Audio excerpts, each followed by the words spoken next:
দেশে দ্রুত বাড়ছে বৈদ্যুতিক মোটরসাইকেল বা ই-বাইকের বাজার। জ্বালানির দাম বৃদ্ধি এবং পরিবেশ সচেতনতার কারণে ক্রেতাদের আগ্রহ বেড়েছে এই সাশ্রয়ী পরিবহন মাধ্যমের প্রতি। আজকের প্রতিবেদনে থাকছে ই-বাইক নিয়ে সব তথ্য। গত ৩ বছরে বৈদ্যুতিক মোটরসাইকেল আমদানি বেড়েছে ৪ গুণ। 2022-23 অর্থ বছরে যেখানে আমদানি হয়েছিল মাত্র ২,৪৪৬টি ই-বাইক, 2024-25 অর্থ বছরে সেই সংখ্যা বেড়ে দাঁড়িয়েছে ১০,০৫৩। আমদানি মূল্যে বেড়েছে ৯ কোটি টাকা থেকে ৪৭ কোটি টাকায়। দেশে প্রথম ই-বাইক আমদানি হয় 2017 সালে। তখন মাত্র ২,৮৬২টি ই-বাইক আনা হয়েছিল। 5 বছরের মাথায় 2022 সালে সেই সংখ্যা দাঁড়ায় ৩,১২৮-এ। খরচ সাশ্রয়ী এবং পরিবেশ বান্ধব হওয়ায় ধীরে ধীরে জনপ্রিয়তা বেড়েছে। এইটাতে প্রথমত আপনার ইঞ্জিন নেই, তো যার কারণে আপনার দৌড় দেওয়ার একটা চান্স থাকে না।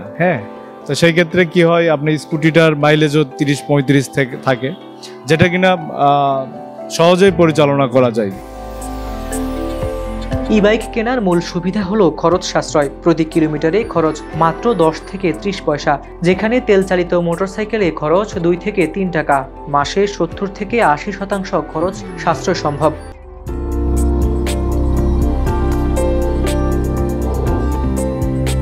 ইঞ্জিন অয়েল, ফিল্টার বা গিয়ারবক্সের মতো বাড়তি খরচ নেই। সাধারণ বিদ্যুৎ সংযোগে চার্জ করা যায়, আর শহরের যানজটে শব্দ দূষণও কমে। এক চার্জে 50 থেকে 60 কিলো যাইতেছে। এখন খরচের বিষয়টা, এক চার্জ ফুল হইতে আমার 1 ইউনিট বিদ্যুৎ খরচ পড়তেছে। সেই ক্ষেত্রে 7 থেকে 10 টাকার মতো খরচ পড়বে। আবাসিকে 7 টাকা, কমার্শিয়ালে 10 টাকা। বর্তমানে দেশের ই-বাইকের বাজারের 40% দখলে রয়েছে চীনা প্রতিষ্ঠান রিভো ও ইয়াদিয়া। এরপর রয়েছে ওয়ালটন, আকিজ, আইমা, সালিদা ও তেলজি। কিছু প্রতিষ্ঠান সরাসরি ই-বাইক আমদানি করছে, আবার কেউ কেউ দেশে সংযোজন করছে। দাম পড়ছে 70,000 থেকে 3 লাখ টাকা পর্যন্ত।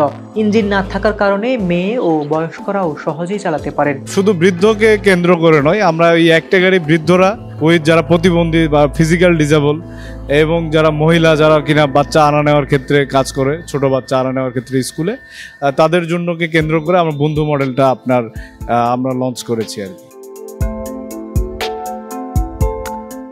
কম খরচ, পরিবেশ বান্ধব প্রযুক্তি এবং আধুনিক নকশার কারণে দেশের ই-বাইকের বাজার দ্রুত বড় হচ্ছে। খাত সংশ্লিষ্টরা বলছেন, সরকারি সহায়তা এবং চার্জিং অবকাঠামো উন্নত হলে ই-বাইক আগামীতে তেল চালিত মোটরসাইকেলের বিকল্প হতে পারে। ইতিমধ্যেই অনেকের কাছে এটি ভবিষ্যতের মোটরসাইকেল হিসেবে জায়গা করে নিচ্ছে। সাশ্রয়ী, পরিবেশ বান্ধব এবং আধুনিক ই-বাইক দেশে নতুন চলাচলের ধারা গড়ে দিচ্ছে।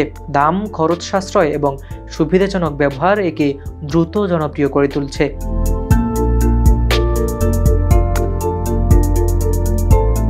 এহসানুল হকের রিপোর্টে হাবিবুর রহমান নিশান, খবর সংযোগ।